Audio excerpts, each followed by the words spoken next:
Hello and welcome back to Perspectives. On today's show, wildfires ravage Canada, and once again, as always, it's the Sikh community who rush to join in efforts to tame them. We look at Operation Bluestar and how the narrative has changed over the 40 years, as most of the guilty still have never faced justice. And James and I continue our educational journey as we discover that one of Asia's longest running armed insurgencies is, where else but India. Never mind the battle for Khalistan, who's heard of the Naxalites? Well, stay tuned to learn just who they are and what they're fighting for, and it's not dissimilar to causes close to Sikhs. And talking of Sikhs, well, in fact, joking about Sikhs, a famed artist turns on Bollywood for perpetually smearing the community at every turn. And as part of that discussion, we'll discover just what Sirdar jokes are all about and why, despite being offensive in principle, they in fact demonstrate just how much the Indian Brahmin elite are terrified of Sikh people. All this and more on today's show, but joining me as always for Perspectives is indeed our own correspondent in Canada, James Cousineau. Good morning, James. Good morning, Angus, and good morning to our amazing viewers out there. Again, we are just inundated with all of your amazing comments. Keep them coming, and don't forget to stick around to the end of the show so you can see what comments we discuss and what perspectives we have on your comments.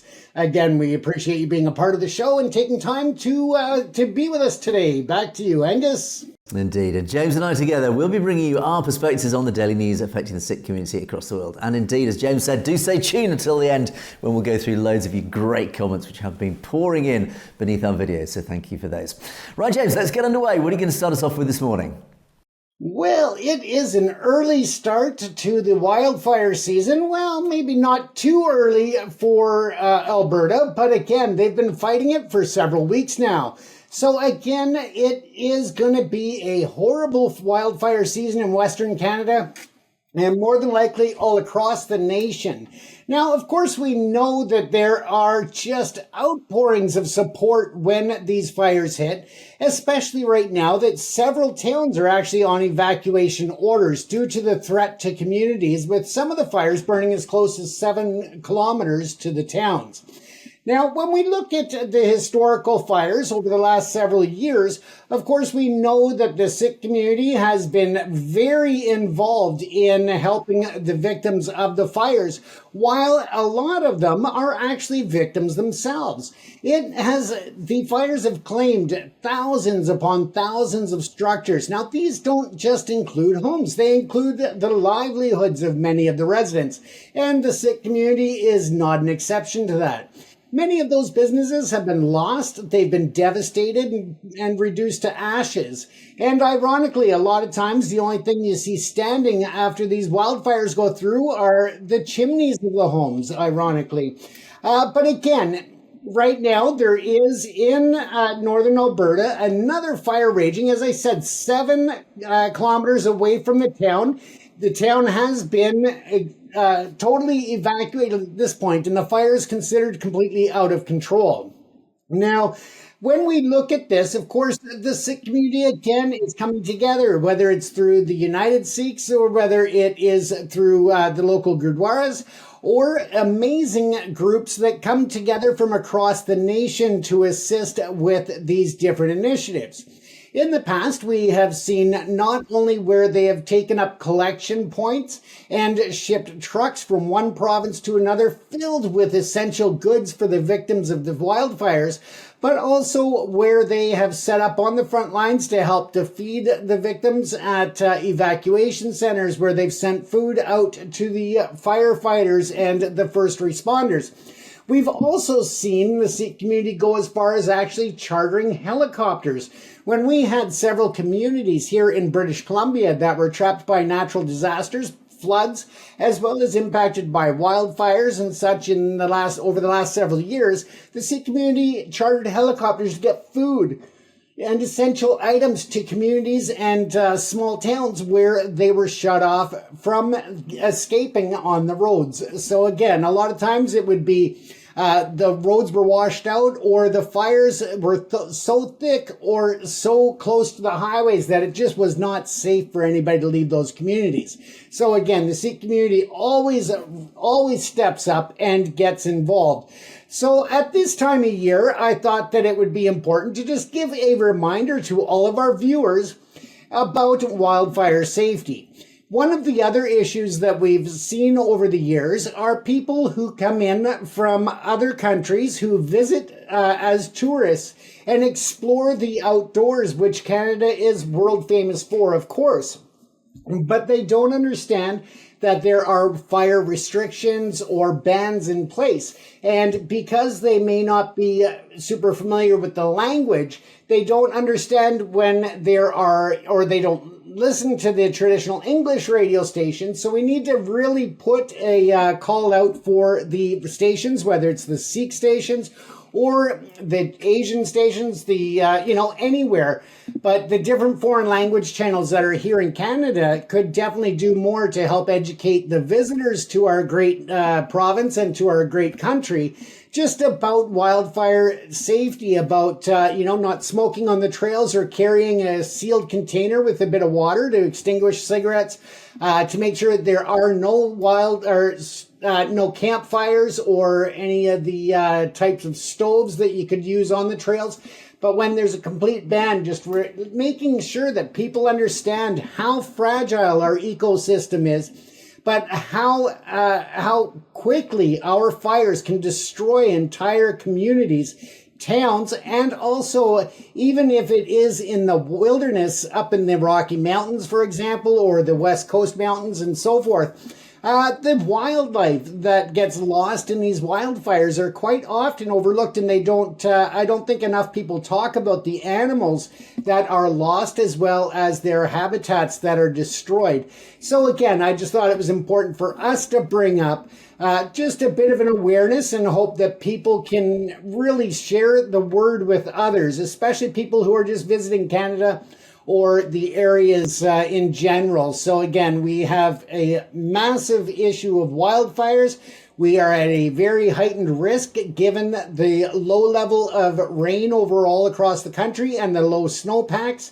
With the warmer weather earlier in spring, of course, that contributes to less water reserves that we have, whether it's in the lakes or in the reservoirs. So again, so important that people please adhere to the safety and the common sense of wildfire prevention and just using your fire smarts out there. Angus, I'm sure that you see that a lot in the UK and Europe as well at that time of year where you get, the heightened threat and risk of fires.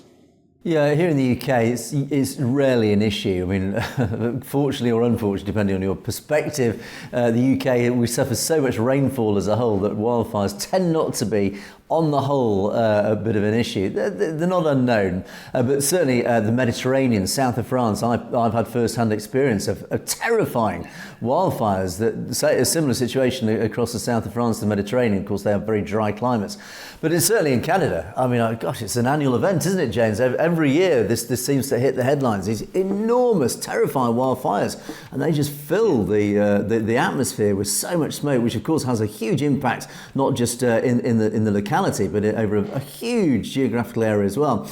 What is I find particularly interesting about this story, James, and I didn't know this once again, is that Sikhs are there at the forefront. Wherever there is human tragedy, wherever there is nature baring its teeth, it's always the Sikhs who are there at the front line.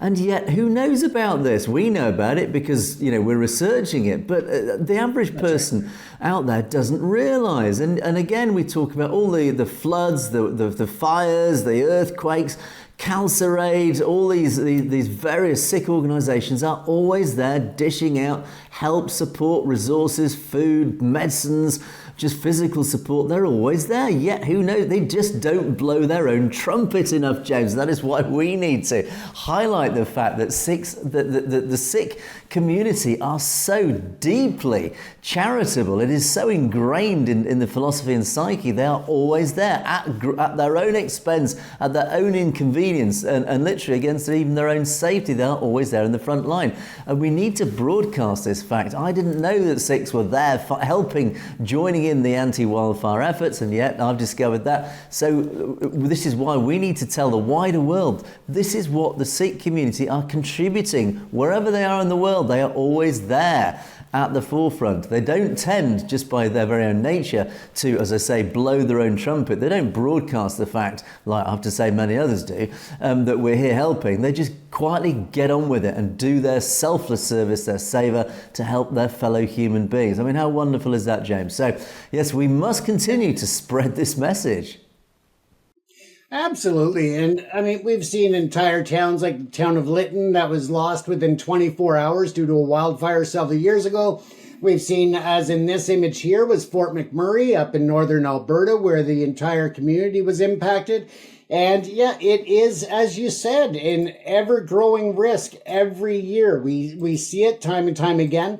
But what is really frustrating, Angus, is how many human-started fires there are. I mean, we can't do anything about the lightning strikes. We can't do anything about that type of nature and the natural order of things, but we can definitely try to continue raising awareness about prevention and intervention for anybody that's out in the wilderness or just out on the roads flicking a cigarette out the car window. I mean, we've seen that destroy communities as well. So it could be something so simple that could be, preventing these fires. So again, we need to really raise that awareness, and hopefully our viewers can definitely or help spread that word to others as well. You can also keep in mind that if you are looking to assist victims of fires, you can always talk to your Khalsa aid, you can talk to United Sikhs, you can talk to your Gurdwara, you can talk to the Red Cross. So many organizations that are great out there doing amazing work. And both on behalf of Angus and myself, our hats are off to you for all of the amazing work that you do and the courage you show in the face of these dangers. Now, as we talk about the face of danger, we're going to change pace a bit here, and we're going to take a look back to 1984. This is something that we've been talking about, and we obviously know is very important to the Sikh community and the Indian community as a whole. And that is the tragedy that took place and the massacre, not only at the at Operation Bluestar, but also subsequently throughout the months of 1984 and into 1985, when it came to the Sikh genocide. We know that this has become a major issue, but something that has happened over the past several decades is that more and more of the truth has come out. And with that said, I thought we would take a look back at one of the articles posted and written for the New York Times, a very reputable paper, especially back at that era. But what they were saying at the time and what information they were being fed out by the India government, which is where they got a lot of their material for this story. I figured that it was an important way to look, or important time to look at it, because again, when people are researching this information on the internet, they will come across the older stories or stories that are still being spread by the Brahmins and others who don't want the truth to be let out, that it was a massacre at Operation Bluestar and at the Golden Temple, as well as the fact that it was clearly a genocide, which is even more so recognized by more and more countries and more international organizations as we move forward to 2025. So again, I thought we would just take a quick peek at a New York Times article from June the 10th of 1984. And here it says Muslims, which back at that time was a common term for Muslims. Now we use the word Muslims as it's a much more friendlier or respectful term. So again, if you see Muslims in the old terminology, that's what that is. Now, back at that time, the article went on to say that Muslims against Hindus, Assamese against the Bengalis, and Sikh terrorists against all the rest. In India, the source of conflict that threatens the unity of the world's largest democracy seem endless. Last week, a long-running conflict between the government and the Sikhs of Punjab, one of India's most advanced states, appeared to reach a point of desperation. Some 450 Sikh terrorists and more than 80 soldiers died as the army assaulted the Golden Temple of Amritsar, the holiest shrine of a holy city, and other religious centers. In 1919, hundreds of Sikhs died in a park in Amritsar at the hands of the British troops and became martyrs to the cause of Indian independence. This time, Amritsar was pitted against Indian troops, including Sikhs. The temple had become a fortress from which Sikh extremists led by Jarnail Singh Bhindranwale deployed machine guns, mortars, and rockets against their besiegers. So again, this is so much misinformation and disinformation that was spread at the time in terms of how this went down, the reasons behind it, the people that were targeted there, including many that were on pilgrimage that were there, including young adults and children and women. So again, it wasn't as the article states, and a lot of that truth has come out since then. So again, it's looking back at how it was reflected then and why it's so important that not only the Sikh community, but all of us as a global community get together to demand that the truth comes out. And it's still a fight these 40 years later to try and get to the truth.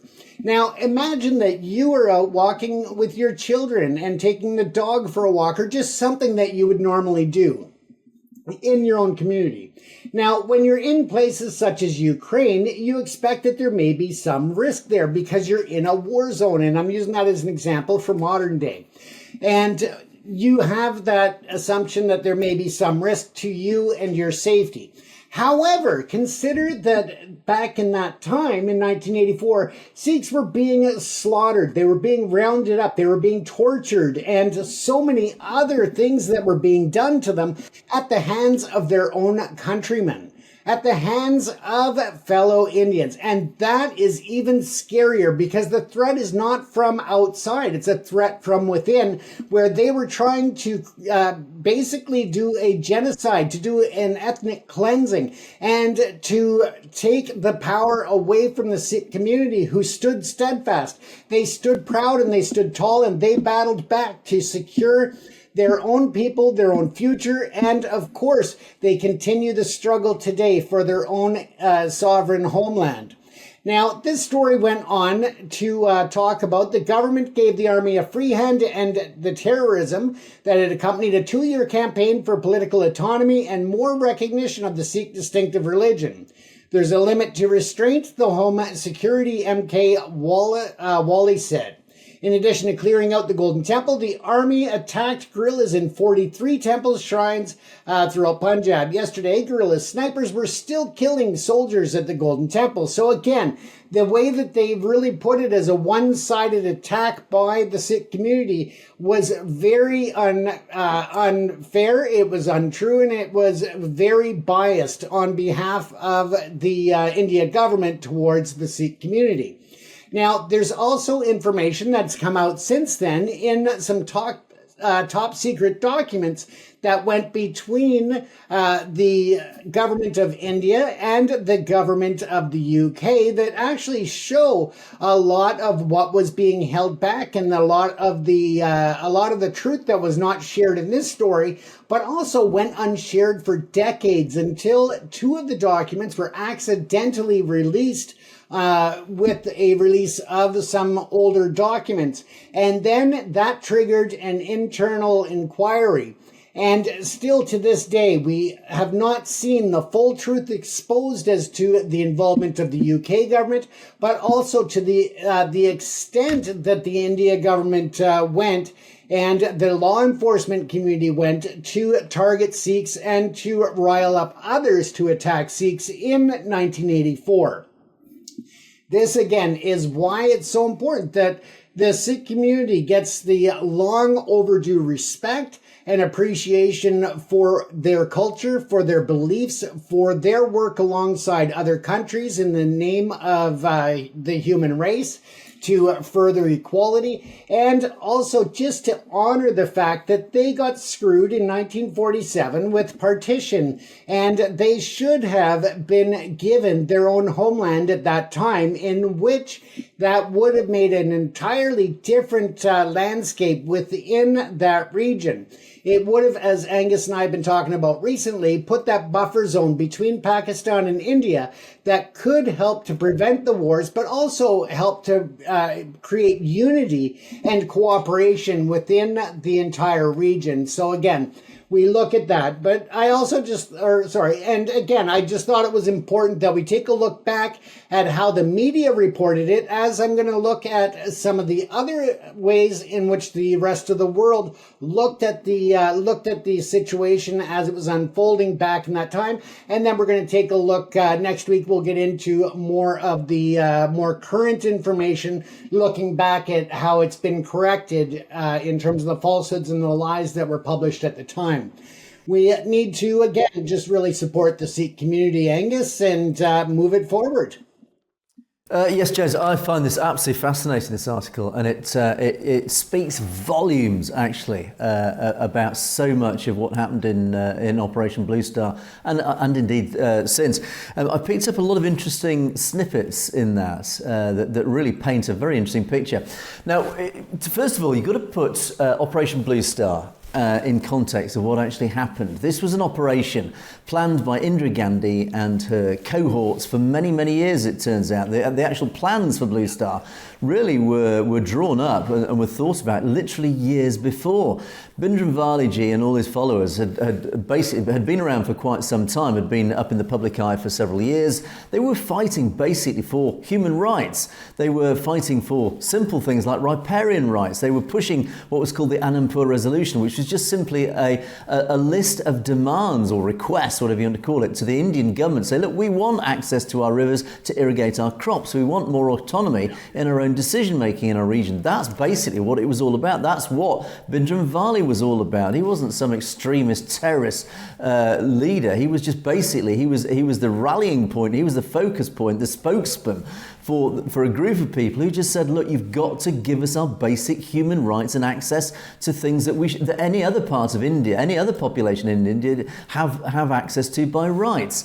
So, and it does, of course, sit in context of partition, which only happened, don't forget, 37 years earlier.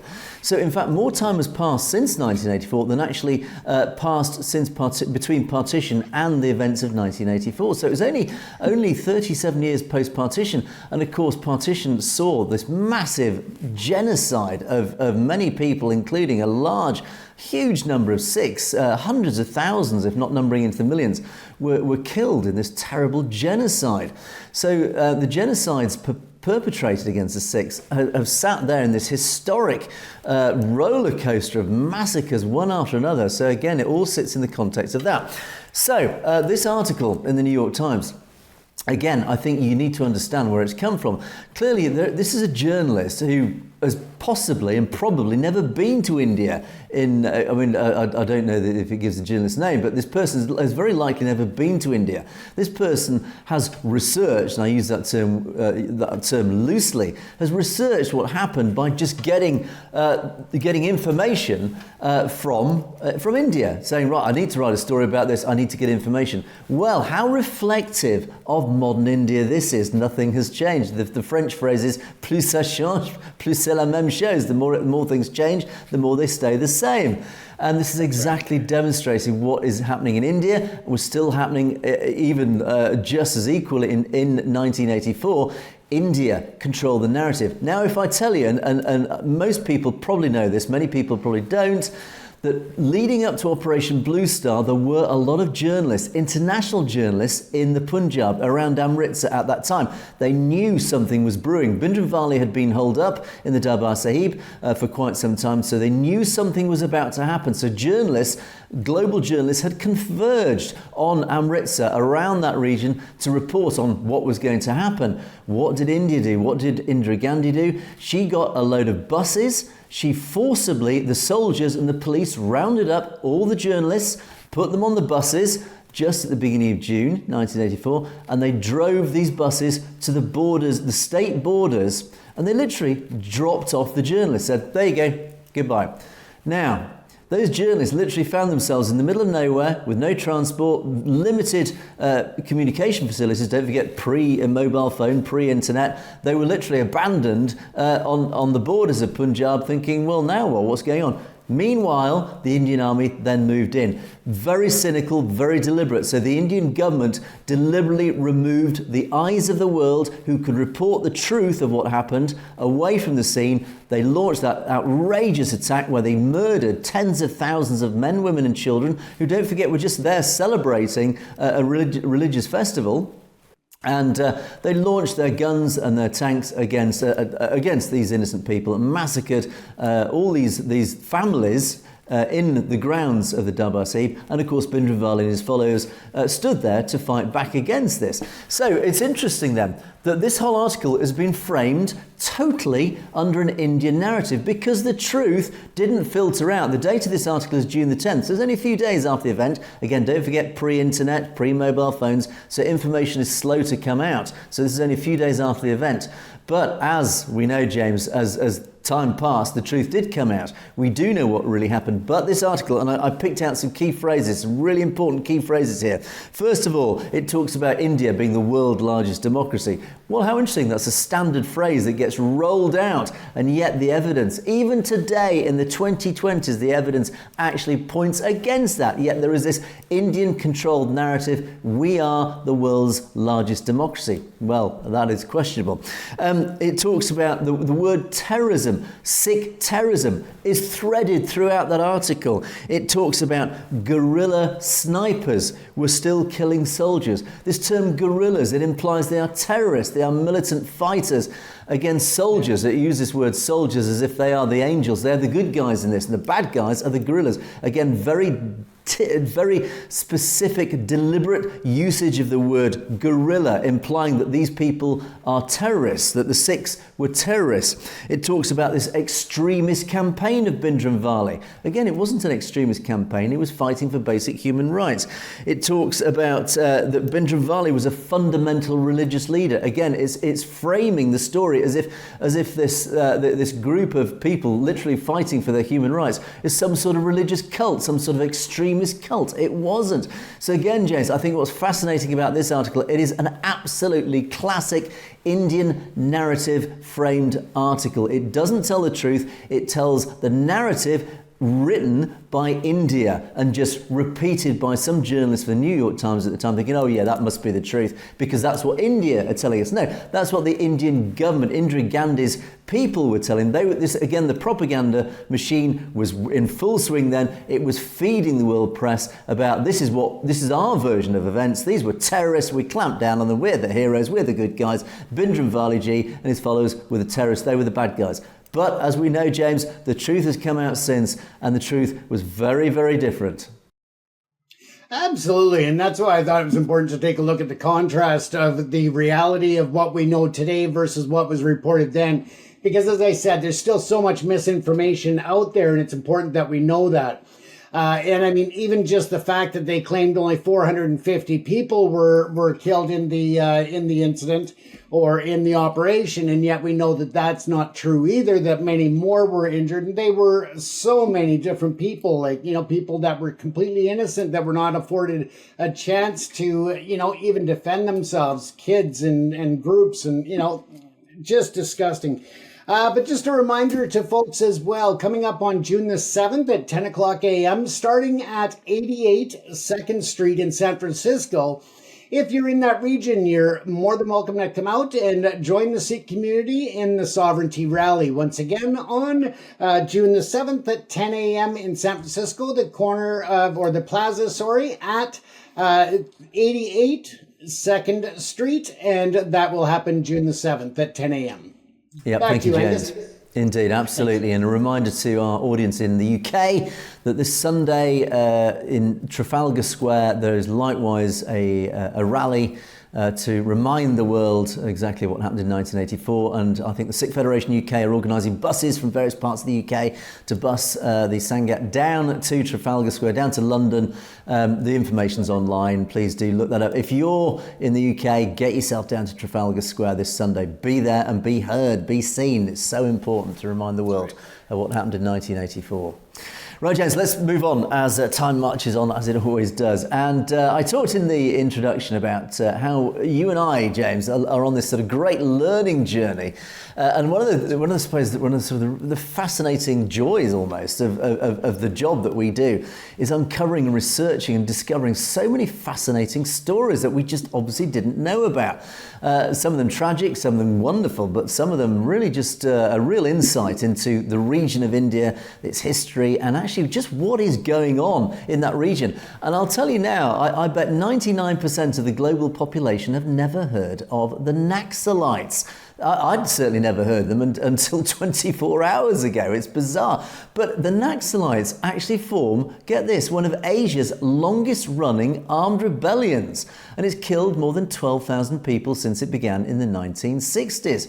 Well, this, I would say, this little journey of discovery it started yesterday when I saw an article about, it's on the BBC, and it was an article about a top Maoist leader had been killed in India. I thought, what is this all about? Well, the BBC reported that in Chhattisgarh, Indian security forces had managed to kill Nambala Keshava Rao, who has various aliases, amongst 27 other rebels who were killed under an operation run by or overseen by Amit Shah, India's Home Minister. And according to Shah, it is the first time in 3 decades that a Maoist of Rao's seniority has been killed by government forces. Now, apparently, parts of Chhattisgarh have seen this long-running insurgency who say they've been neglected by governments for decades. It's starting to become a bit of a familiar story, this. The Indian government has vowed recently, or in recent years, to end this insurgency by the end of March 2026. And last month, the Indian government launched a massive military operation known as Black Forest, specifically to target this group and try and wipe it out. Well, again, I mean, India is a huge country. We often talk, James, about all these stories that come out of India. We talk about J&K, very well known. We talk about Manipur, again, a very well known situation there. And of course, what's going on in the Punjab. And we've even talked about the Tamils, the potential secessionism of the Tamils. But the Naxalites, well, what on earth are the Naxalites? And it is this huge insurgency, which has actually become a mainstream issue for the Indian government. Yet nobody, or very few people outside of India, has ever even heard of it. We talk about controlling a narrative. Well, FSAS, which is the European Foundation for South Asian Studies, produced a report. This is a few years old, this report. There's actually not an awful lot of information out there in the public domain about Naxalism. But this report does actually, it's a lengthy report, but just to give, again, just a very, very short summary of what it's all about. What FSAS said in their report about Naxalism, they said, in India has 3 major issues the country has that threatens its advancement on the international scene, it threatens its development and its national unity. Basically, if India wants to become a superpower, it has 3 major issues. A few years ago, this is, mind you, that it needs to sort out. They are, unsurprisingly, the issue going on in J&K, the separatist movements in the northeastern states, and by that, of course, we're talking about Bengal, Manipur, etc., and the Naxalite insurgency, which started in West Bengal in the 1960s. And the latter insurgency is the focus of this report. Now, interestingly, that this report is a few years old. It dates back, I think, to about 2019.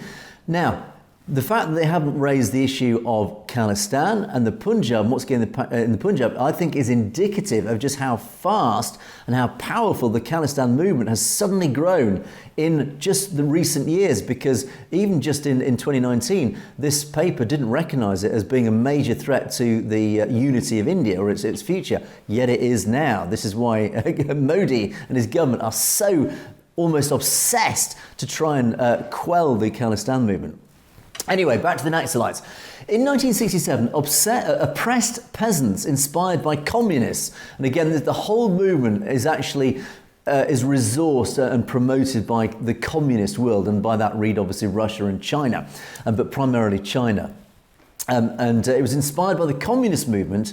And they raised their bows and arrows back in the 60s against the feudal landowners in Naxalbari. And this is where the name Naxalites comes from. In 2019, the banned Communist Party of India, known also as Maoists or Naxalites, raised their upgraded, more sophisticated weapons against mining corporations and development projects which threaten to expel indigenous tribes from their ancestral lands in order to exploit the mineral-rich soil. So this really is the root of where the Naxalites get their militancy, their anger, is that they are basically being turfed off their own land so that the wealthy can move in and exploit the land for minerals, etc.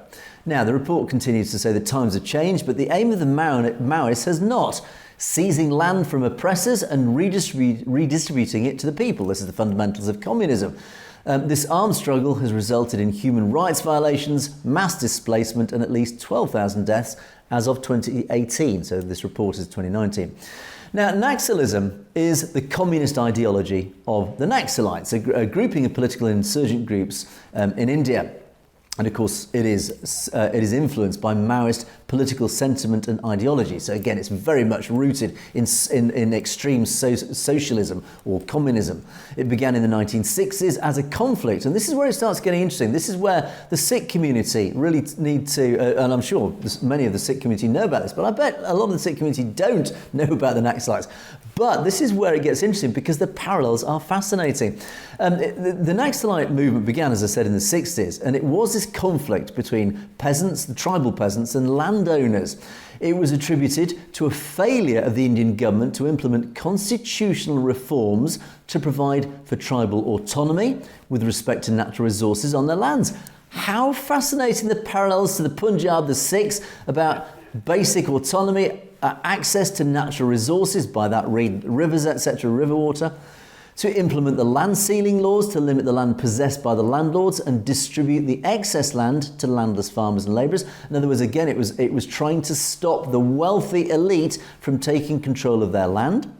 And according to Maoist sympathisers, the Indian constitution, quote, ratified colonial policy and made the state custodian of tribal homelands. In other words, it was written into the constitution, basically, that these people were being turfed off their own land. Again, the Indian constitution, guilty as charged.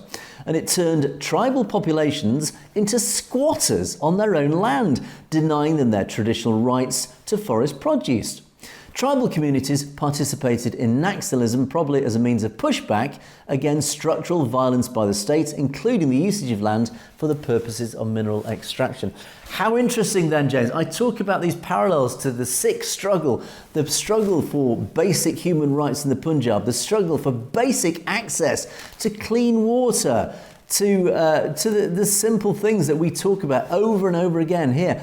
The Naxalites are fighting this same battle. And they talk about the BBC. Where are the Naxalites? The BBC talk about this, it's a red corridor, they call it. The Naxalites exist. They control large areas of several states in a red corridor stretching from the northeast to central India. So, again, no wonder the Modi government is so terrified and so desperate to clamp down through this Operation Black Forest. Because they realise yet again there is another very unhappy but very militant this time group of people in India that, again, the narrative is controlled, so the world doesn't really know about this. There is this, again, this huge insurgency which has been going on for decades. They're desperate to stamp down on it because it's another insurgency like the Punjab, like J&K, like Manipur, like potentially Tamil Nadu, like potentially Kerala. All these areas which have these huge potential insurgencies, they're all adding up to this fracturing of India that we so often talk about. And just to finalise this story, just on I think on one of the Facebook parts where the story was talked about, there was a simple comment by a guy, Tanveer Singh.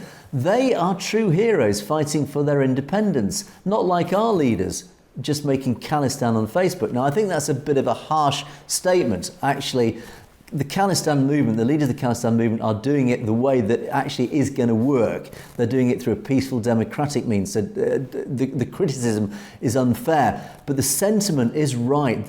These people, the Naxalites, really are true heroes fighting for their own independence. They have taken up arms. It is an armed struggle. Like the Sikhs did in the 1980s and 1990s, they took up arms because that was their only defense against the persecution of the Indian state. This was the only way that they believed they would ever get their independence, their own autonomy. They've realised since, because you can't beat this massive machine of India through violence alone. The only way you will defeat India, actually, as is proving the case now, is through peaceful democratic means, is getting the world on your side, which they are. This is why the Khalistan movement is succeeding. This is why Khalistan will happen, and it's a lesson maybe to the Naxalites. So you fight this democratically. You join forces with those fighting for independence in J&K, with the Khalistan movement, with the Tamils, with those in northeastern Assam, Manipur, etc., these areas. Join forces, independence will come. James, it's a fascinating story, this one. Absolutely, Angus. There's so many ways in which the India government could actually work with all of these groups, all of these states, and really make a very powerful region by giving autonomy and sovereignty away to these people who have earned it, who demand it, who, they are entitled to it, Angus. And on that, I mean, you can look at the irony of India fighting tooth and nail to prevent any state in India from breaking away to be sovereign, and yet they did exactly the opposite. They helped Bangladesh become independent and sovereign from Pakistan in 1971. So the irony can't be overlooked either, Angus. Absolutely, it's a fascinating story, and it's amazing what we do uncover. As I say, it's I bet 99.9% of the global population have never heard of the Naxalites, and I dare say some of our audience won't have done. But well, apologies for those in our audience who are fully aware of them. But certainly, it's just another demonstration of how India controls the narrative coming out of India. How there is almost a news blackout on issues like this, deliberately so, because Modi and the BJP don't want these stories getting out there. The fact that there are unhappy people in India, unhappy with the way India is being artificially held together by the Brahmins. So now, James, talking about education, here's another area that I learned all about. And again, it came from a fairly innocuous story. There was a headline over the last day or two about an artist, a renowned Punjabi artist called Ami Virk. And again, I must confess, I've never heard of this guy. But he's actually come out in public and he's criticised Bollywood for pushing negative stereotypes about Sikhs. And again, Jez, we talk a lot about the media, we talk a lot about films, and we always encourage the Sikh community to get involved in the media, be creative, produce films, etc., because you've got to fight this narrative that obviously the rest of India, or certainly the Indian government, the ruling elite, let's say, who obviously have the money to control the narrative, they portray Sikhs deliberately as always in a negative light, or as much as they can. The only way to fight that is to create your own material. So of course we often talk about this, and this guy Ami Virk has actually come out and criticised Bollywood, saying that you've got to stop this, you've got to stop painting us and our community in such a negative light. And it does, of course, come amidst long-term concerns about this negative portrayal of Sikhs in India, where, of course, they are a minority. They only make up about 2% of the population. And there was, again, lots of reports across the media about Ami Virk's comments. And he did say, for example, he called it character assassination, the stereotyping Sikh characters. He acknowledges that there has been positive changes in representation, highlighting actors like Diljit Dosanjh, but his comments reflect this evolving landscape of diversity and authenticity in Indian cinema. And he expressed disappointment over this general tendency to depict Sikhs merely as comic figures. Obviously, they are very often portrayed as the butt of the jokes. and they deliberately ignore Sikhs' depth and diversity. He highlighted that Sikhs have themselves made huge contributions across various fields, yet Bollywood rarely showcases this. And as he said, there have been Sikh prime ministers and pop stars. They also represent our culture. So why are they not held up in higher regard? Why are they not portrayed more frequently in mainstream media? Now, in recent years, there has been a noticeable shift towards more realistic and respectful portrayals of Sikhs in mainstream cinema. We have reported ourselves on that a lot. And he did acknowledge this positive change and mentioned that actors like Diljit Dosanjh are challenging long-standing stereotypes by taking centre stage in Bollywood. Now, just as a side issue on this, some of the comments that came after some of the reports on this, one guy said, "What a hypocrite, he's part and parcel of the mockery."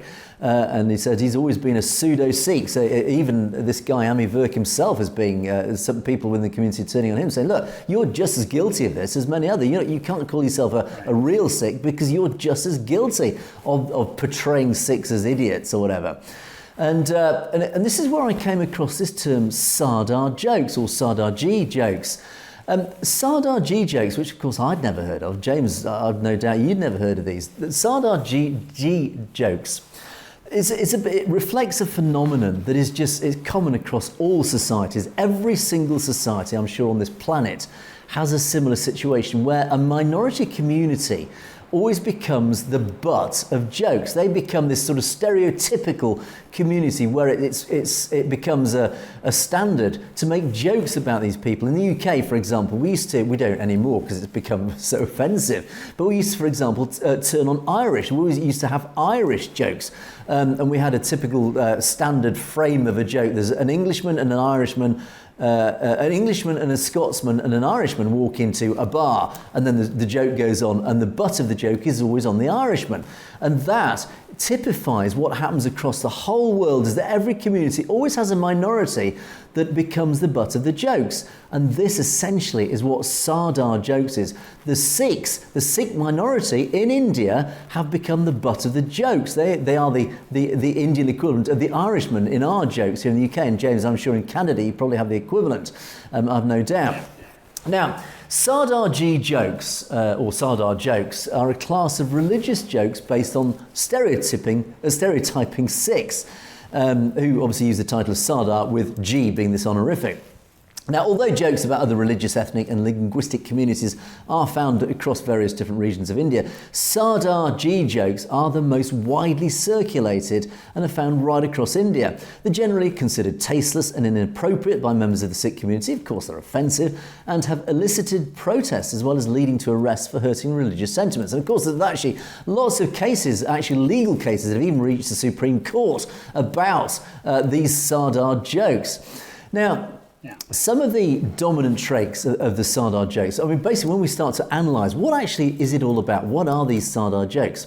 But the Sirdar in these jokes are usually shown as naive, as inept, unintelligent, not well versed with the English language, and many of the jokes are variations of ethnic jokes or stereotype jokes, and some of them also depict Sardarjis as witty or using other people's stereotyped perceptions against them.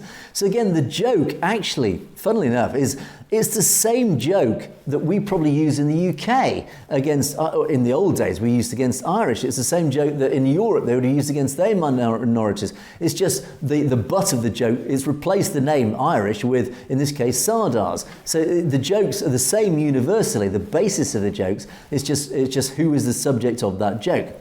Now, this is where it gets interesting. I find this really interesting. Is of course, these Sirdar jokes have obviously existed for a very long time. Now, the source of these jokes, what is it all about? And there has been actually some research and analysis about what really it's all about.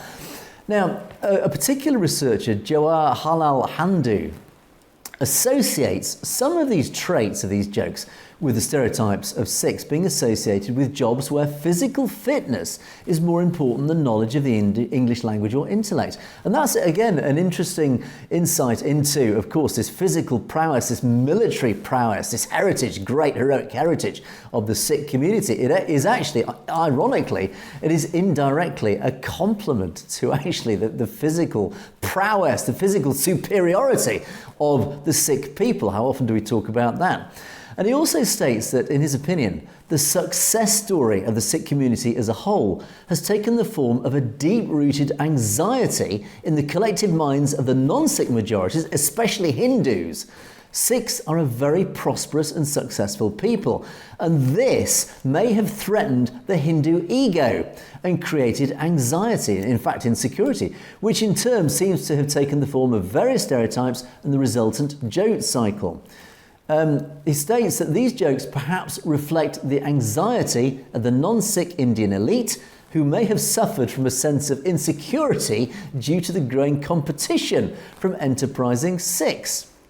And in fact, again, as just a reflection of how powerful Sikh psyche, Sikh psychology is that some of these jokes are self-deprecatory in nature. In other words, Sikhs quite often will use them against themselves in a case of self-deprecation. They take the proverbial out of themselves because they are that secure in their own knowledge about their own, and I won't use the word superiority, but that is almost implied, in their own self-confidence, I think is a better way of doing this, is that we are Sikhs. We know, we are confident that we are an upright, moral, and I hate to use this word, but superior people because of the nature of who Sikhs are. They have that earned right to see themselves as superior, and they don't, and I have to be very careful in my usage of that word. They do not see themselves as superior, but almost by default they have become superior because they approve to so many other communities how superior they are in terms of their morality, their philosophy, the way they view humanity, etc., etc.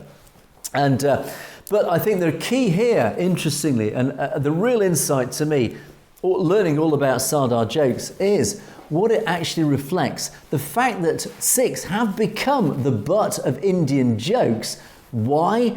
Because Indian Hindus, the ruling elite, have created this deliberately because they fear the Sikh people. They realise the superiority of the Sikh people. They realise, as I say almost on a daily basis, that the Sikh people are an existential threat to Brahmanical rule of India, because the Sikh people are intelligent enough, powerful enough, insightful enough to understand exactly what's going on in India. This is what they've been fighting for so long against this control of India. And the Brahmins realised this, and they said, what can we fight the Sikhs with? We've fought them militarily, we've fought them politically, we've fought them economically. Let's try and fight them through humour. Let's try and turn the butt of jokes against them. This is how the Brahmins, the ruling elite of India, are terrified of Sikhs. And this is just one proof of that insecurity that Brahmins feel. They realise that the Sikhs are a genuine threat to their existence, James. It's a fascinating insight. Absolutely, Angus. I mean, it really goes along the lines of, feeding a stereotype and pushing that stereotype to create a mistrust or a differed or false opinion of another, whether it's a group or an individual. And I mean, you can look at that and how it gets turned now because of the outcry against all of these stereotypical jokes in Canada. It would be maybe against the French or the Newfies in Newfoundland or, even Albertans, of course, but those are easy targets. Now, with that said, it becomes self-deprecating humor when, say, an Albertan is making the joke because A, they know what's thought of them from the outside in terms of the stereotypes, but B, again, there's a confidence there that exudes in the fact that they can make those jokes and be self-deprecating. But again, that becomes more acceptable because they are making the joke on themselves or making themselves the joke, which again has to be a careful balancing act as well. So if you go way back in comedy, you can look at the days of dark humor and black humor and all of that. So again, it is it's another terminology, but something that we've seen in our societies as well. So it obviously crosses all borders, Angus. Indeed it does. Indeed it does. So fascinating insight, that one. Right, Jez, let's move on to our comments column, as I have to rush through as the clock marches on. Loads of comments, as always. Thank you, as I say on a daily basis. Thank you to our wonderful audience for sending in so many great comments. Some very funny ones and some very interesting ones as well, as always.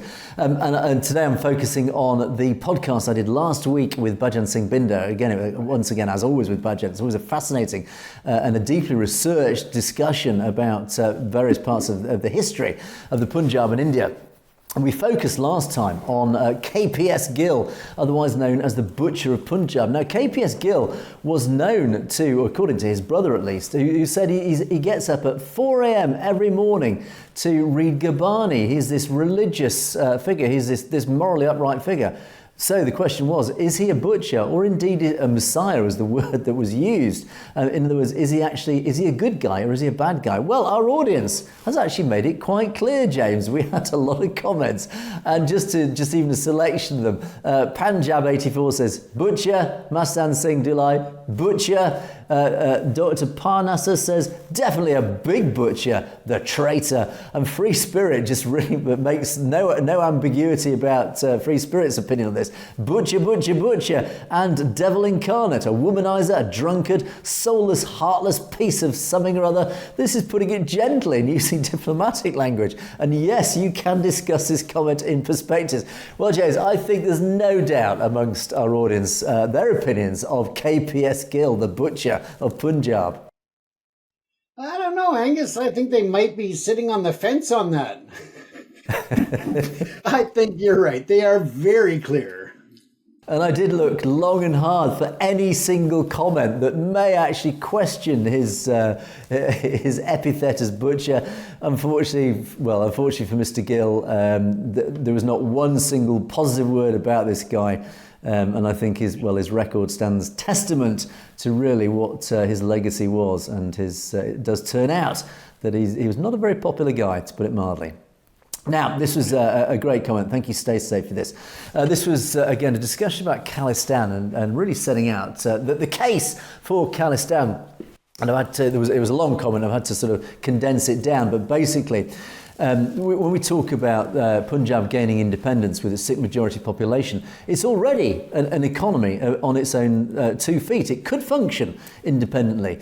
If India and its forces were willing to pull back, it could happen. It covers approximately 50,000 square kilometres. It's comparable to other sovereign nations like San Marino or Slovakia.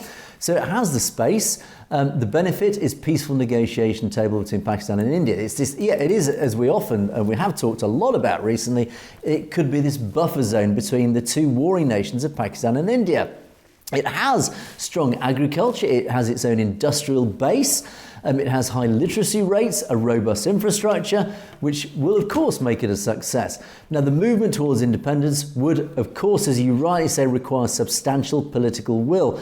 But most importantly, I think the key here, it needs international recognition. It won't come locally, it's got to come from the international community. The answer is how you make India comply with this.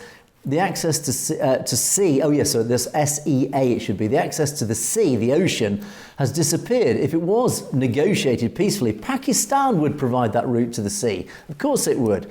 And whilst still keeping ties with all its neighbours, a Sikh-run nation would welcome, of course, many people of India and Pakistan. As we often say, James, Khalistan, once it's established, will be an open, welcoming society based on equality of all people. It will open its arms to Hindus, to Christians, to Muslims. It doesn't matter. It will be a nation that will be friendly to all nations, and most of all friendly to both Pakistan and India on either side. So as this comment so articulately says, thank you, Stay Safe, for this, Khalistan has all the basis already, all the pieces are in place to build a nation. It has the economy, it has the geography, it has the industry, it has the people, it has everything. All it needs now is the political will to make it happen. Absolutely. When you actually look at a comparison, going back to 2022, the estimated population was about 31.9 million within the state of Punjab. So it's not that far off from the population of Canada, Angus.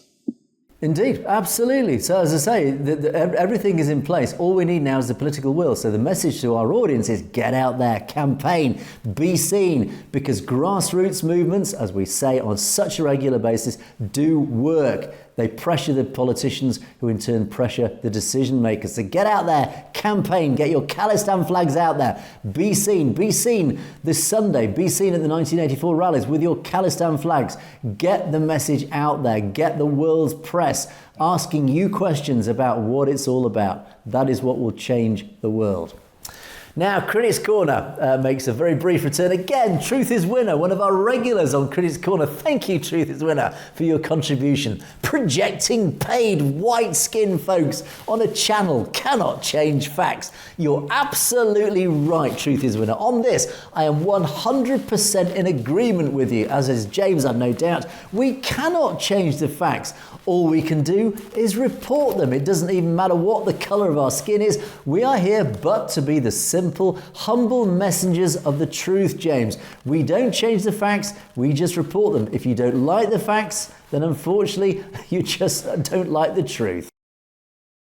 And let's be real here. My face, between the lighting, changing of backdrops, and working out the bugs here, my face is more red than white, Angus. Absolutely. So it doesn't matter whether we're red or white. Truth is Winner, thank you for your contribution. Do keep it up and keep at it. We do enjoy your comments. So thanks for that. And our final set starts off with Sukhdev. Yes, absolutely right. The Punjab shouldn't have ever been split like it was in 1947, and it has been split twice since as well by the Indian government. We are the same people, indeed we are. Whether you sit on the Pakistan side of Punjab or the Indian side of Punjab, the Punjab has traditionally been one region. It now has this artificial line on a map drawn through the middle of it. It should be reunited. That is what we're fighting for, James.